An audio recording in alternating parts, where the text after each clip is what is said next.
Silly season dominoes continue to fall in the NASCAR Cup Series, as was announced on Friday that Dillon will not return to petty GMS Motorsports in 2023. And Kyle Busch says he still has no updates on his contract status at Joe Gibbs Racing and says he has talked to other organizations.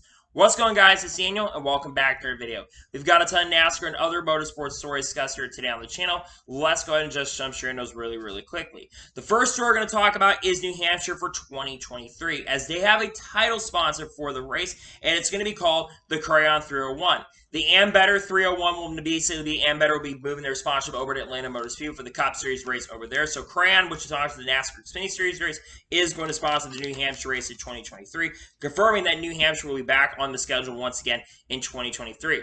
Very interesting sponsorship for sure, and glad to see that Crayon will sponsor the NASCAR Cup Series race, and probably might sponsor the Xfinity Series race as well, but it's good to see that they will sponsor the Cup Series race in 2023. And now we're going to go ahead and jump on to the next story of today's episode, as we are talking about David Schildhouse and Rocco Williams. As it was announced on Friday that David Schildhouse and Rocco Williams are been named assistant GMs of Alpha Prime Racing. Massive congratulations to both of them. David Schildhouse and Rocco Williams have been around in the industry for a very long time. David Schildhouse has basically been part of the Monday Night Racing and also has a major YouTube channel, as well as doing a lot of great things on his YouTube channel, as well as content is really excellent. I think it's really awesome both these guys are working for assistant GMs. Massive congratulations to both of them. I think it's really awesome. Really great, and I'm very happy to see that both of them are getting in there and working assistant GMs. Massive congratulations to both of them. They deserve massive congratulations to them. And now we're going ahead and jump on to the next story of today's episode, as we're talking about Rick Mast. As Rick Mast, and is kind of a joke post, but Rick Mast was spotted racing go-karts and has basically come out of retirement and was racing go-karts. I think this is really awesome. The last time Rick Mast, I believe, competed in NASCAR was back in 2002, so it's been a long time since we've seen Rick Mast really compete in a lot of different forms of racing. So I think it's just really cool to see that Rick Mast is getting back behind the wheel of something. I think it's amazing, incredible, and happy to see that Rick Mast is getting behind the wheel and doing some racing. I think it's awesome and really cool, to be honest with you.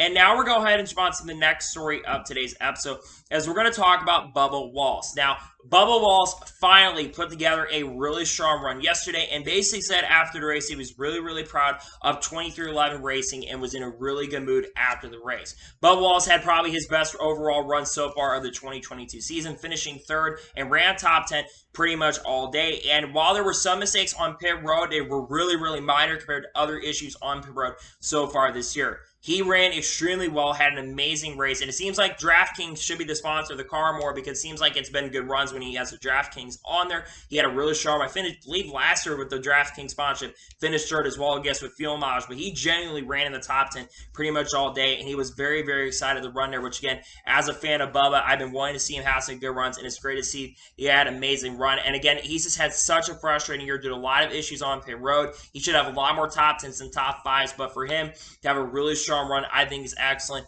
amazing to see, and I'm just so happy to see Bubba had a good run yesterday. He really needed it. I'm very happy for him, and I'm glad to see that he was able to go out there and have a really strong run. He didn't have the fastest car, but he had top 3 or 4 car most of the day and deserved the finish that he got.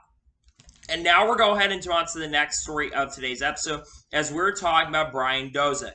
As according to the NASCAR roster portal, Brian Dozier will be racing in the Truck Series race at Pocono with the 2018 for FDNY Racing.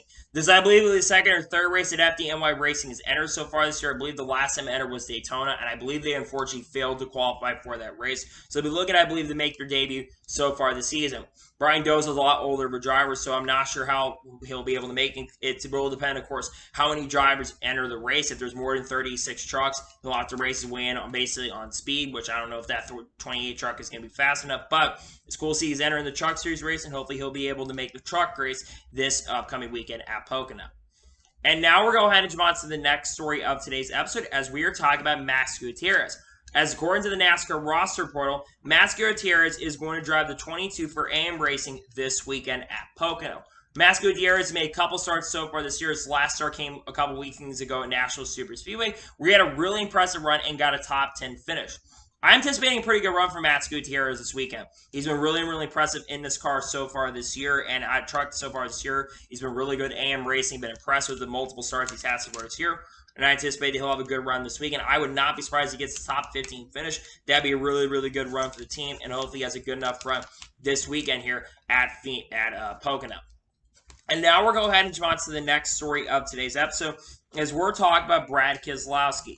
As Brad Keselowski was at basically a summit regarding the future of RFK, and he says that we are excited about where NASCAR is headed when you look at attendance, ratings, and where the sport is in society.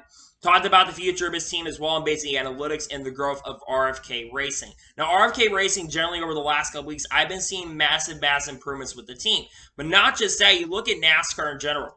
While attendance has been up, attendance this year has been generally up so far this year. We've seen an increase of ratings generally this year. Yes, it does help that the Busch Light Clash was on basically Fox this year.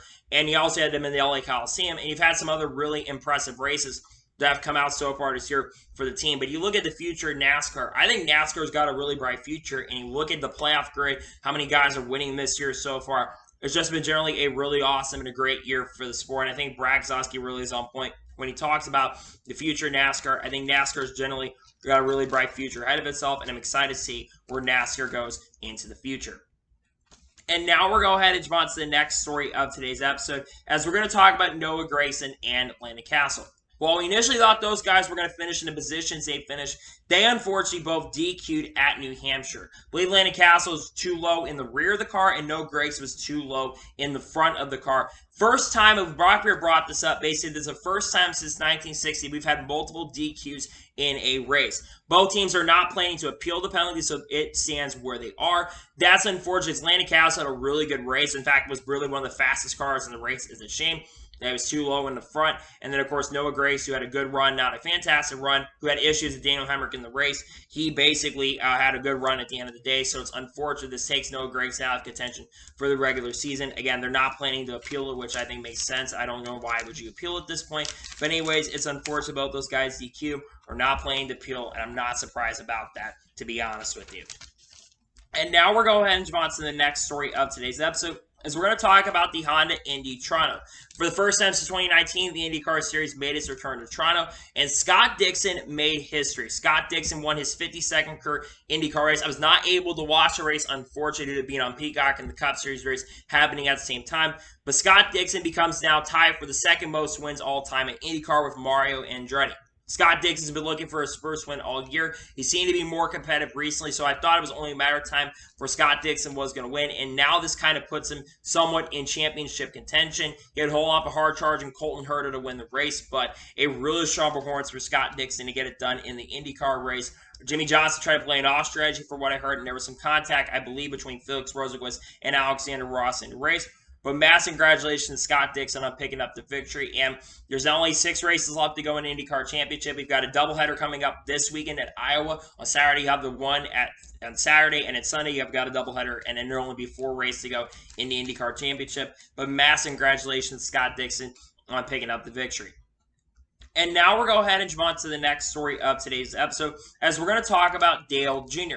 Now, if you actually watched the Cup Series race yesterday, you probably saw Dale Jr. was doing play-by-play. For the last couple of years at New Hampshire, I believe since 2019 or 2020, well, for the last 2 years, they've had Dale Jr. doing the commentary, at least at select Cup Series races. And Bob Pockers reported this yesterday that NBC plans to have Dale Jr. do play-by-play a couple more times this season. Now, it's unclear what races he'll do. The reason that Rick Allen did not do play-by-play this weekend is because I believe he's at a track and field event in Oregon. So that's why he did not do play-by-play for this event. I still want Rick Allen to be doing it, but I think Dale Jr. did a really solid job in the commentary booth. But I think he does a better job being a driver analyst more than basically being a lead commentator. I think he does a better job at that. That being said, though, I thought Dale Jr. did a really, really good job, and it just shows that NBC has a really talented level of people. I think the booth has generally been really, really good. Sometimes they do over-scream at each other, and that's something that they probably could change, but I think Dale Jr. did a pretty good job. He didn't do amazing, but I think he did a pretty good job as an analyst, basically doing the league play-by-play commentator. I think they all did a really good job. They didn't over-talk each other, which is something that they've had issues with in the past. I think it's good to see the commentary was really, really solid. Pretty good, and I'm very happy to see that for sure. Generally good to see the commentary was good, and hopefully maybe we'll see Dale Jr. do better, and Dale Jr. did a pretty good job, in my opinion, being in the booth. And now we're going ahead and jump on to the next story of today's episode, as we're going to talk about Austin Dillon.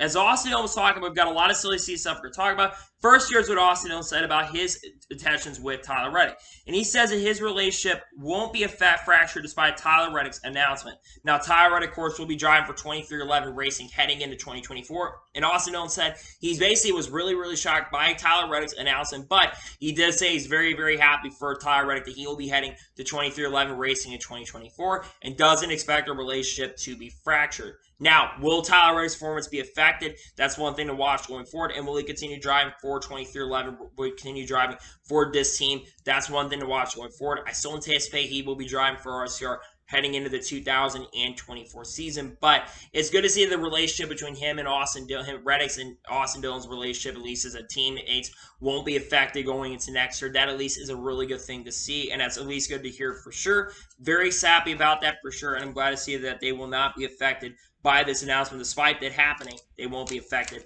That's good to hear, to be honest with you. And now we're going ahead and jump on to the next story of today's episode, as we're going to talk about Austin Hill versus Ty Dillon.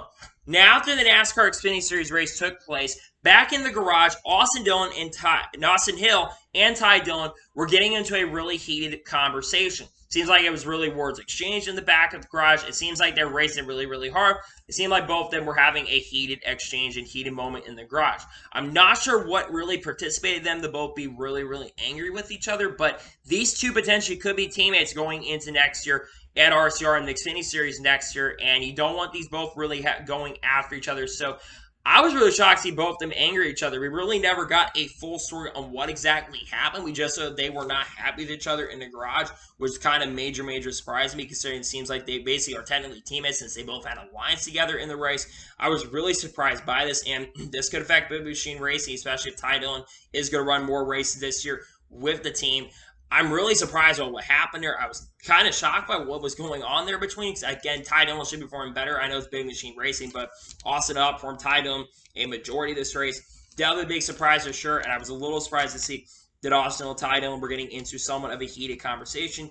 Did not expect that. It was kind of a little bit of a surprise, to be honest with you.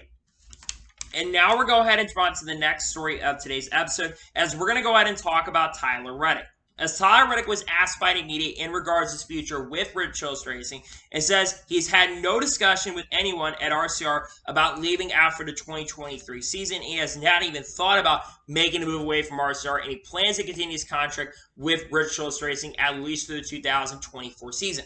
Now, the reason we're talking about this is because Tyler Reddick and a lot of people have been speculating in the industry. There's a potential possibility because of his announcement of going to 2311 Racing in 2024. There has been somewhat of speculation that Tyler Reddick could get cut early heading into 2023. However, I don't see Reddick Racing dropping him early because that would be a really bad play from RCR for many reasons. And I'll tell you why I think it's a really bad play from the team that they drop him early. You want to attract sponsors heading into 2024, and you want to attract drivers. I understand that you're probably not happy with Tyler Reddick making the genuine decision to jump away to go over to 2311 Racing, but I think there's good reason why Reddick's jumping over to 2311 Racing. You look how good 2311 Racing generally performed this past week in New Hampshire and how much faster they've been getting over the year. And I don't think Reddick Racing in general is a team that's going to genuinely improve. I think they're probably a B+ team at the best, or an A- team, but they're not going to be at the team as a championship caliber team, and they have not been a championship caliber team really since Kevin Harvick left the organization. They've been good, and Ryan Newman nearly won the championship for them in 2014, but let's be honest, he wasn't a championship caliber driver in 2014 despite making the championship for. I think Reddick I don't think Reddick Racing would be a smart decision for them to drop. I understand they're not happy with Reddick, and I know their probably performance wasn't that great this past weekend, but I don't see Tyler Reddick leaving the team early. And again, I think if he does leave the team early there, where does he go? Maybe goes the 18 car, perhaps. Maybe if Kyle Busch doesn't return to Joe Gibbs Racing and gets into the Toyota family, that is a potential possibility, but I just don't honestly see Tyler Reddick making the jump away from RCR. I think he's continued drive for them. Now, will his performance in 2023 be as good as 2022? That's one thing to be determined, but if he continues to run badly and doesn't have good runs anymore, he could miss the playoffs this year if we do get more than 16 winners, because Chase Briscoe didn't have a great run, performed better than Reddick in the race generally. So, again, I don't know what's going to happen with Reddick going into next year. I hope nothing really comes in this, and I hope Reddick's performance does not drop, but there's a chance the performance could have dropped, and I hope that they don't basically sabotage him out of some good runs going into next year. That's one thing to watch going forward. Maybe we'll see Tyler Reddick get affected by it, but I don't see Tyler Reddick getting changed around or any of that going forward, to be honest with you. And now we're going to go ahead and jump on to the next story of today's episode, as we're going to talk about the Chicago Street Course. Now, there is a major announcement coming tomorrow afternoon in regards to the Chicago Street Course. That track will be announced more likely to the Cup Series schedule. There's speculation of a 3-year deal for the Chicago Street Course. Adam Stern reported, I believe, on Friday afternoon, and basically this came from the Sun-Times editorial board. It says, as the mayor's office moves towards signing a contract with NASCAR, we're moving the caution flag. Given Chicago's precarious financial state, the city must make some money out of this deal. I don't think they're entirely in the wrong in this when it comes to Chicago Street Course. I think when it comes to something as big as this and how big of an endeavor it's going to be and how much it's going to cost, because this is going to cost NASCAR and the city a lot of money and probably a lot of taxpayer money as well. You got to think about how much money it really is going to cost, and it's going to probably affect the city in major ways. Now, like I said, the plan is to have a 3-year deal. And there is currently a lot of speculation right now. There's potentially a possibility that this will have potentially 2 or even 3, basically have multiple series running in there. Maybe Andrew could get there. There's a lot of talk about the Xfinity and Truck Series getting out there in 2023 as well. There's a lot of talk, conversation around that. But you also think about this event as well that I'm not sure how well it's going to do. Now, I do anticipate, at least in year 1, I do anticipate they're probably going to have a lot of fans show up. In fact, I think they're probably going to get around 100,000 fans showing up to the event. I think a lot of people are going to show up because, again, I think one thing about a street course race, while I don't think the product and racing is going to be good, and I'm going to be honest, I don't want the race to be in Chicago. I think bringing the race to the city makes a ton of sense, and in all honesty, I think it's a good I don't think it's a good decision to get rid of Road America, in all honesty, because I think Road America, while the racing hasn't been fantastic at Road America the last couple years, at least with the Cup Series side of things, I think the car played a more factor on that. I still would rather have a race at Road America because that's really one of the reasons why I don't want to see Road America gone. I don't want to see Chicago Street Course really. I'd rather have the race in a different area. And honestly, if we keep Road America and get rid of Indy Road Course, I'll be more for this move. I'm just, again, I understand having a street course race. You got to have a street course race and bringing it to the city. I just don't know why we can have it in Chicago. Why not have it on the Miami circuit that's being built in Formula 1? Why not have it in Las Vegas? Why not have it at Long Beach? I'd rather have it at those types of tracks than basically have it here. I'm not against it. Again, I'm not against having a street course race, but I'm against basically having it in Chicago. I'm not a big fan of it. And not to mention, there is a purpose-built 1.5-mile track in Chicago and Speedway that is ready to go. There is some technical rumors going on behind the scenes that maybe Chicago might come back in 2023 and potentially Kansas could lose the date. But I do honestly believe that, again, I'm not against having a street course race. I'm just against Chicago getting one and taking date basically away from a track that has generally produced some really good rate, has produced a lot of attendance. You don't want to get rid of that attendance, and I just don't understand that. But it is what it is, and we'll see long term what happens. I just don't really, in all honesty, want to lose a Road America for the sake of a Chicago street course race. And we'll hear more about the announcement more than likely tomorrow, but that's just my honest opinion on that. And now we're going ahead and jump on to the next story of today's episode, as we're talking about Keselowski versus Austin Dillon. Now, if you watched the NASCAR Cup Series race yesterday, you probably saw a little bit of tension between Keselowski and Austin Dillon. So under the caution, I believe it came out, for Kyle Busch early in the race, actually the middle portion of the race, we saw Austin Dillon basically run into Brad Keselowski out of nowhere, and Brad Keselowski was not very happy with the contact with Austin Dillon. After the contact happened, Brad Keselowski basically ran Austin Dillon into the grass and got very unhappy. Brad Keselowski was not very happy on the radio, said, I have no idea why Austin Dillon basically ran into me. And then even Justin Alexander, Austin Dillon's crew chief, was like, what was that all about? I don't understand what that really was all about that participated in that. It seemed like Austin Dillon just tried to wreck him really out of nowhere. And there was a lot of confusion on the radio. Right after the race happened, Brad Keselowski basically said to me that I'm going to talk to Austin Dillon about it. Said there's no reason to bash him here in the media and bash him in quotes. Said I'm going to talk to Austin Dillon. Austin was interviewed after the race by Kim Kuhn, and she asked what was that all about, and basically Austin said, I'm tired of getting raced really, really hard. Basically said, I think he basically talked about what happened at Michigan last year. Now, I understand if Austin was mad about what happened at Michigan, but I don't know why you run into him at New Hampshire almost a year later. If you're going to pay somebody back from what happened last year, do it in this season. don't run him under caution. It just makes you look really, really stupid and really, really dumb. No, Austin Dillon finished will be 23rd in the race. Meanwhile, Keselowski ended up finishing 7th. Seems like karma because Keselowski ended up having a good finish, and Austin did not have a really good finish. It's instant karma, in my opinion, basically what happened. And look, it seems like Austin maybe he's trying to get more ratings for his TV show that he's basically running, which, again, I don't think the TV show is that great, to be honest. And it will get some talking points as well. I mean, RFK's Twitter handle was basically roasting him. I don't know if anyone's seen anything really come out of this, but I was just really, really surprised to basically see that Austin Dillon was really happy with Keselowski. That was one of the weirdest incidents I've seen all year. Again, maybe it's for the TV show at this point. Who really knows? But I was just really surprised he just ran into him. Again, I'm really surprised and shocked. They basically just ran into him for absolutely no apparent reason. They just ran into him up the racetrack and got into him. I mean, I was really shocked to see that. A lot of fans were like, what is going on? Why is Austin Dillon upset with Keselowski? Like, I did not expect that. I was really shocked to see that Austin Dillon was very unhappy with Keselowski. I know they probably got roughed up a little bit, but at the same time, you're racing hard for position. You're up there near the front. Stop running each other and start racing each other respectfully and cleanly out there. And just ran in him for no apparent reason. And that's why I'm worried about Austin Dillon long term. And then he wonders why he hasn't had as much success in the Cup Series. And because he does stuff like this, and you just can't run into people like that. I don't know what precipitated that. It was really, really strange and really, really weird, to be honest with you. And now we're going to go ahead and jump on to the next story of today's episode, as we're talking about Kurt Busch. Now, Kurt Busch being interviewed by the media on Saturday morning in regards to the future of his potential. And Kurt Busch says that Tyler Reddick's announcement does not impact the decision if he will retire after the 2023 season. Now, Denny Hamlin in 2311 said when it was announced that Tyler Reddick was going to be going to 2311 racing for 2024, Denny Hamlin said they're long-term committed to having Kurt Busch and said that Kurt Busch will have a job at 2311 regardless. Now, Kurt Busch, we know, will be back with 2311 racing in 2023, but the question is how long is Kurt Busch going to stay in the NASCAR Cup Series? Here's my honest opinion.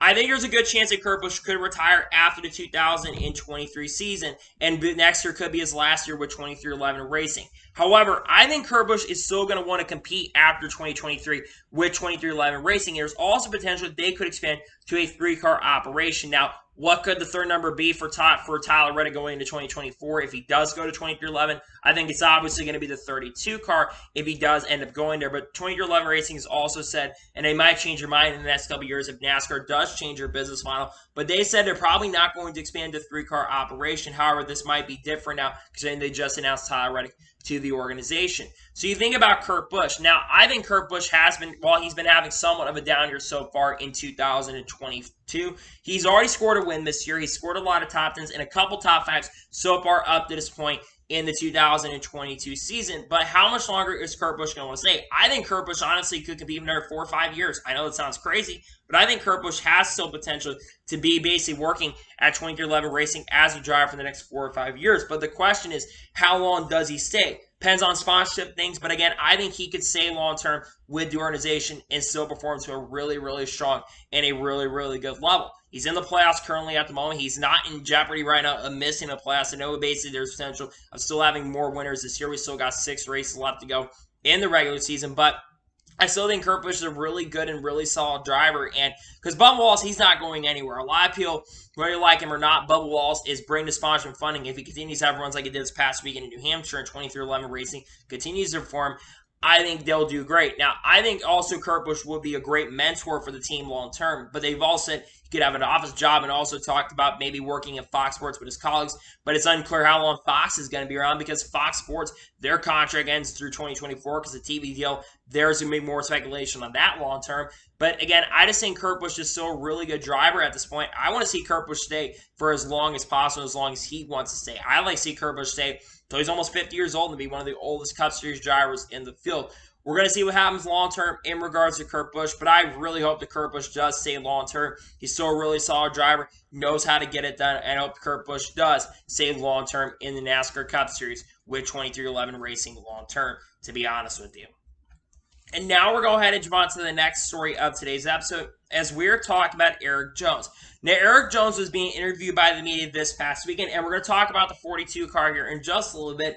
but basically says that who drives the 42 car does not impact his decision on whether he will return to Petty GMS Racing or not. And he says it's late July, but he says he wants to get a deal done as soon as possible to return to Petty GMS Motorsports. Now, this week, he can start talking to other organizations, like maybe going back to Joe Gibbs Racing, perhaps, maybe returning to going to Stewart Haas Racing, maybe going to another organization in the future. But I really think that Erik Jones wants to return to Petty GMS Motorsports heading into 2023. And the reason being is because he has done a really good job so far this year with the team. He's currently sitting around 17th or 18th in the points and has been in the top 20 points pretty much all year long. It has made the 43 car the most competitive it has been in a very, very long time. Has scored quite some top 5 so far this year. I think he scored 2 or 3 top 5 this year, and has scored around 5 or 6 top 10 this year, which is the most the 43 car has had in a very, very long time. It has made the 43 car a lot more competitive. They haven't been as competitive as of recently, but they did have a really strong run this past week in Atlanta Motor Speedway, and they were competing for a potential top 10, but I feel like their performance has been dwindling just a little bit. It seems like they're not keeping up right now as much as other organizations like Hendrick and Joe Gibbs Racing. Even 2311 Racing has somewhat surpassed him in performance just a little bit. But I think Erik Jones is a very underrated driver, and I think he'll be a great fit to stay with the team long term. If they lose Erik Jones, I think that's going to be a really, really bad thing. But my anticipation is that Erik Jones is going to be back in the 43 car heading into 2023. He's a really, really good driver, a talented driver, underrated. And again, he has some big wins as well at Joe Gibbs Racing. He's been competitive. He's come close to winning races with this team so far. And he almost won that race at Auto Club, which was really, really impressive. It nearly won at Talladega. It was a contention at Atlanta. I think he won a super speed race. I think there's still potential for him to win. And I think going in next year, the team is only going to get better and improve. It depends on who gets in the 42 car heading into 2023. But I think Erik Jones is a very, very solid driver, knows what he's doing. And again, I want to see him stay long-term with the 43 team. But if there's a potential of him going to the 10 car heading into 2024, even 2025 long-term, I think that could be a good possibility. He also could, heading into 2024, just as a possibility, be a candidate for the Richard Childress Racing car, potentially taking the A car. And I would love him be the potential lead candidate to get into the A car. I think he's a great driver, knows what he can. He would be a really good driver and probably for him, if not better than Reddick, but for him about as equal as Tyler Reddick has, which Reddick's been really impressive, and he get the best out of equipment as well, just like he has with the 43 car. So I really hope he stays at least for another year with Petty GMS heading 2023. But I think in 2024, there's going to be a lot of rides potential, really good rides available. There's potential a lot of drivers who could retire, including maybe one of the SHR cars, with maybe Kevin Harvick perhaps. But I think he's a good driver, knows what he's doing, knows how to get it done, and I think he will be long-term with this team, at least for next year. And I think he'll get re-signed with Petty GMS. He's a good driver, knows how to get it done. And I think he stays for sure at least for next year. But I think after 2023, he could go to a really strong team and get back into a great team heading into 2024. So a lot of rides could be available. And now we're going ahead and jump on to the next story of today's episode, as we're talking about Aric Almirola. Now, Aric Almirola has been in the news the last couple weeks in regards to his future, because he's been a lot of speculation around if he may even unretire after the 2022 season. Now, Aric Almirola basically says in the media this past weekend, he says it's humbling to hear talk about him reconsidering decision to retire. He's been thinking about this, been in the news the last couple weeks. He says he has given thought, but has nothing new to add currently at the moment. Now, Aric Almirola, on my birthday earlier this year, announced that he would be retiring from the NASCAR Cup Series for full-time competition at the conclusion of the 2022 season. However, over the last couple weeks, really started back at Road America on the 4th of July weekend. He basically talked about it. He's been asked about, because his performance this year has been much better than it was last year, and was asked about his future. Now, I think there's a lot of reasons potentially why Aric Almirola may be somewhat reconsidering returning to the team.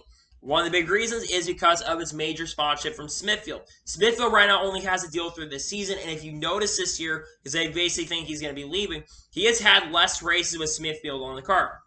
I believe this is the first time he's had Smithfield on the car in a few weeks. I think really since about like the 7th, or basically for like 5 or 6 straight races, he has not had Smithfield on the car. I think it's because Smithfield's been dropping their sponsorship with the organization, and there is a lot of speculation eventually if he doesn't return a team that Smithfield is going to drop. So I think they're trying to get Aric Almirola back in the car. And honestly, I love to see Aric Almirola back in the car on a full-time basis. Now, there is a possibility Aric Almirola does not return on a full-time basis and goes part-time with an organization like Rick Ware Racing, perhaps. Maybe goes to that organization, but he says he hasn't added anything to it. But I think if he wins a race and makes the playoffs, and I know that basically he did not win this past week in New Hampshire, which was one of his best shots to probably get in the playoffs. I think if he wins a race at like Daytona or the upcoming 6 races in the regular season makes it playoffs, I think he'll make a decision to return. Now, if he does not return to the team next year and does retire at the conclusion of the 2022 season, who goes in the 10 car? There's a lot of speculation to get in the 10. Obviously, Ryan Preece is a driver that's being considered and is probably the front runner to get in the ride. But the issue for Ryan Preece, he doesn't bring the sponsorship and the funding like Eric Almirola does. He doesn't bring the sponsorship and funding. Yes, he's got Hunt Brothers and Morton Buildings, but that comes from the KHI management. And some speculate he's probably going to take over for Kevin Harvick in 2024, so maybe they're going to wait a year. Maybe John Hunter Nemechek, but some speculate maybe Sam Hunt Racing is where he could end up next year in 2023 on a full-time basis in NASCAR Xfinity Series, but he's been also in the conversation to get in the 10 car potentially next year. He's done really solid in trucks this year. He's got a win or two so far in the 2022 season. Looks to improve on that. You've also got potentially Kyle Busch perhaps to get into the ride. We'll talk about Kyle Busch here very, very shortly, but Kyle Busch definitely could be a driver that could absolutely be considered to get into this ride heading into the 2023 season as well if he doesn't return to Joe Gibbs Racing. So definitely one thing to watch going forward in regards to this. But I think, again, I like Eric Almirola a lot. I'd love to see Eric Almirola come back in 2023. I think it would be great to have him at least back for one more year on a full-time basis. Now, do I think he's going to come back full-time? I don't think so. I think if he comes back, it will be more than likely on a part-time basis just because I think Eric Almirola does not like being on the road as long. It's such a long, grueling season, 36 races. I've said that they probably should at least shorten the schedule just a few races every year. But I think having some time with his family, but again, he doesn't want to quit racing. He's talking maybe one race Xfinity, race trucks, maybe ARCA, racing in those smaller series, maybe some select Cup Series races as well. But I think eventually at least comes back on a part-time basis next year. I think it'd be awesome if he does, and we'll see long-term if he does return. But there is some speculation Eric Almirola could return in 2023, at least on a part-time basis, or maybe he returns on a full-time basis heading into the 2023 season. And now we're going to jump on to the first of two major stories of today's episode as we're talking about Kyle Busch. Now, we've talked a lot about Kyle Busch on the channel over the last couple weeks in regards to his future with Joe Gibbs Racing in regards to his contract talks. Because remember, Kyle Busch still right now does not have a sponsor heading into 2023. And Kyle Busch gave an update to the fans this past weekend. Until something is announced, if someone else is announced to drive the 18 car, he feels like he has the 18 seat there. However, Kyle Busch basically said this as well. He's had conversations with other teams about potentially driving for them heading into 2023. Let's talk about why we're talking about Kyle Busch as much as we are. And the reason we're talking about this as much is because right now Kyle Busch does not have a ride heading into 2023, does not have a sponsor heading into 2023 because M&M's is dropping their sponsorship with Joe Gibbs Racing at the conclusion of the 2022 season, and they're going to be leaving NASCAR in general as I think they've had some changes up in the upper management over the last couple years, and they're leaving the team. Now, Joe Gibbs Racing has reiterated and said that they think Kyle Busch will continue driving for the team heading into 2023. They're anticipating he will be back in the ride. However, they still don't have a sponsor for him, and it's getting a little bit concerning, and it doesn't help. His performances the last 2 weeks have not been really that great, and I think he's definitely getting a little bit distracted by basically the fact that he has struggled last week. I think it's kind of distracted by the sponsorship. He has only had 2 top 20s in the last 4 or 5 weeks. He has not contended for the victory since Gateway before the break happened, and I think a lot of it is due to the potential issues of not having a sponsor, and when sponsors see him not performing as well, I think they're not going to sponsor him. And I think it also doesn't help the fact that, let's be honest, Kyle Busch has only won a few races over the last couple of years. And Kyle Busch wants a really high salary, and I know that Dave Alpern basically said that ultimately that they basically look at Kyle Busch and think they want him to come back, but they also understand sponsorship is an issue. They said sponsors have not been an issue coming to the team. They have basically said that they've had no issues. The problem is they want a major sponsor who's going to bring the same funding that M&M's has, and let's be frank and honest, Kyle Busch is a guy that is a little bit of a driver who kind of is a little bit of a polarizing driver, and some of his driving the last 2 weeks has not really helped as well. Now, ultimately, I still think Kyle Busch is more than likely going to return to the 18 car in 2023. I think they're going to find a sponsor for him. But the big question is, if Kyle Busch does not return to Joe Gibbs Racing heading into 2023, where does Kyle Busch end up? Well, there's a lot of potential rides that could be opened up. First, we'll talk about this driver in a little bit, but potentially one of the Petty GMS car could be opened up. But I don't think that car is as good as people think it is. I don't think the car is that great. I don't think Petty GMS is a great organization. And it would be a massive downgrade for Kyle Busch to end up in Petty GMS equipment.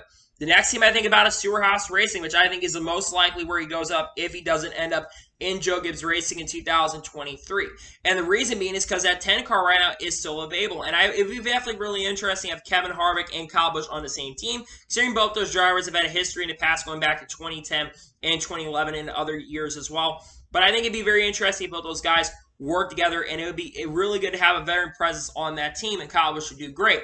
But this not overall just affects Kyle Busch if he does leave Joe Gibbs Racing. This won't just affect Kyle Busch and him going to Joe Gibbs Racing, but this also will affect the Kyle Busch Motorsports organization, because Kyle Busch Motorsports is basically a development truck series team, and basically a team that gets a lot of developmental drivers in the truck series as well.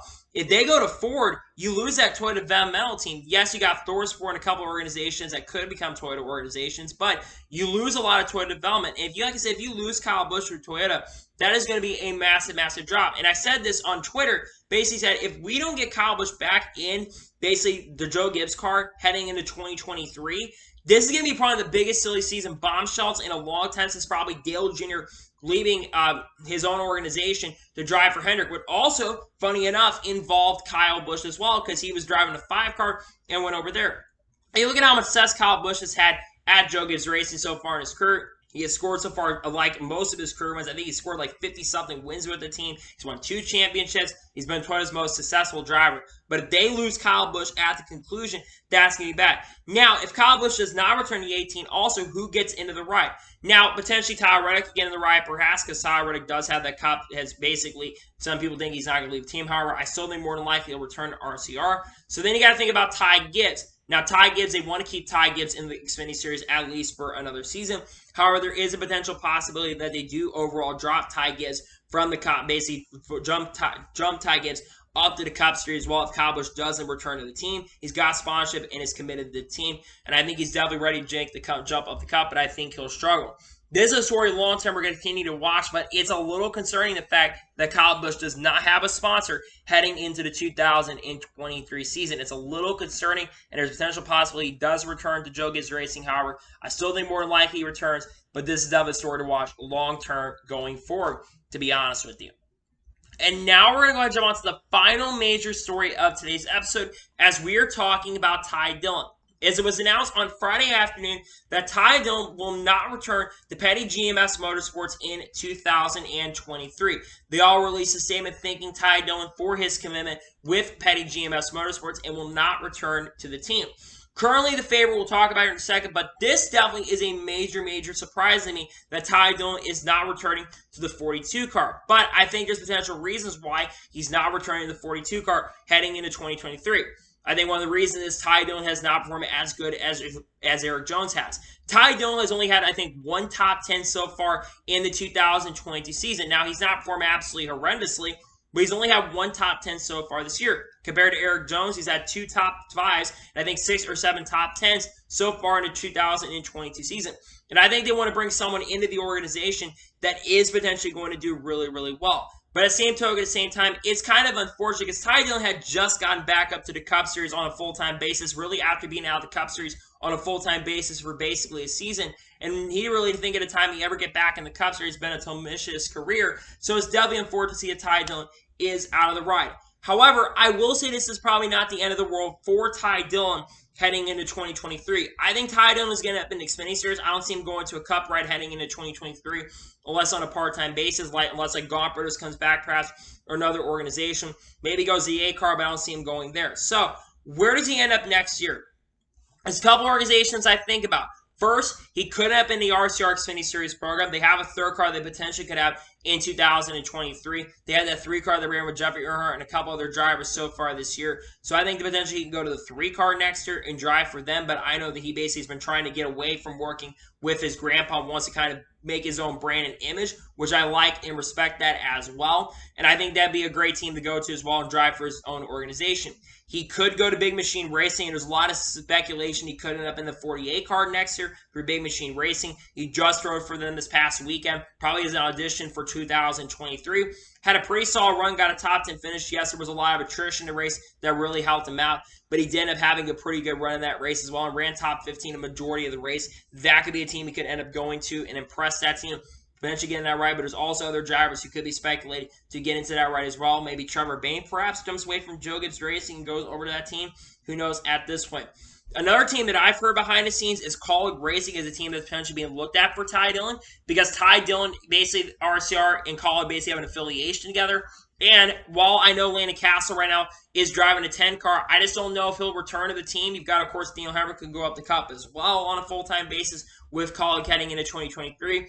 And then, of course, basically you do have, like I said, Landon Cassill, who unfortunately is having issues with Voyager. Now, they basically will be at least good through this year with Voyager, but there's Landon Cassill doesn't bring sponsorship funding really outside of that Voyager money, so that's unfortunate there. So Landon Cassill could be out of right, and Ty Dillon takes that 10 car heading into 2023.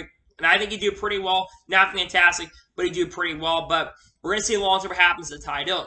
Now, speculation also now begins on who goes into the 42 car. Now, a lot of people in the industry currently at the moment believe that Noah Gragson is going to be the driver that ends up in the 42 car, which makes a lot of sense. Noah Gragson has had a pretty good year so far in the NASCAR Xfinity Series, though I will say he's been in some beef as of recently, and we're back at Road America, and I think some teams are definitely going to look at that.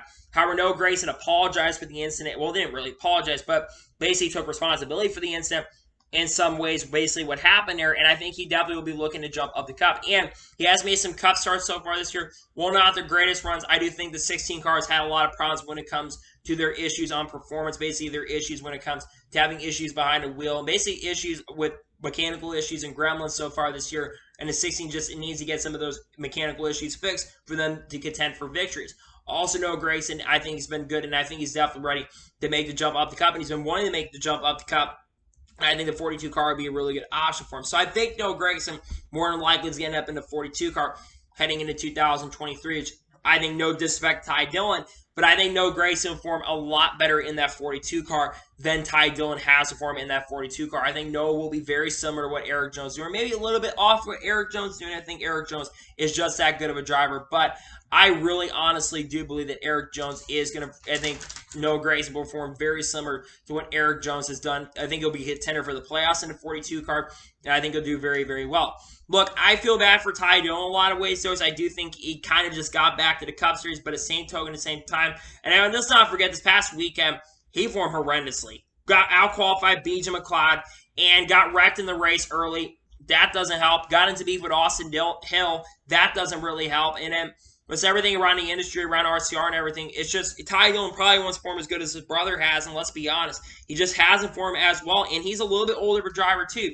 You think about Ty Dillon. Ty Dillon is 30 years old, so you don't know how much longer he's going to be having opportunities to get the Cup. I know he wants to get back to the Cup and win championships and contend for championships, but I do think that you got to look at Ty Dillon being a little bit older of a driver now. He's getting up there in age. He's starting to get a little bit older. I mean, yeah, he's only 30 years old, so he's really not that old, but he's in his 30s now, and I think he's got to start thinking about how much better can I genuinely be as a driver, and I do got to start performing a little bit better in the series and impress teams. Hopefully, Ty Dillon can finish this year out really, really strong with the pending GMS Motorsports organization and form a lot better to impress teams heading into 2023.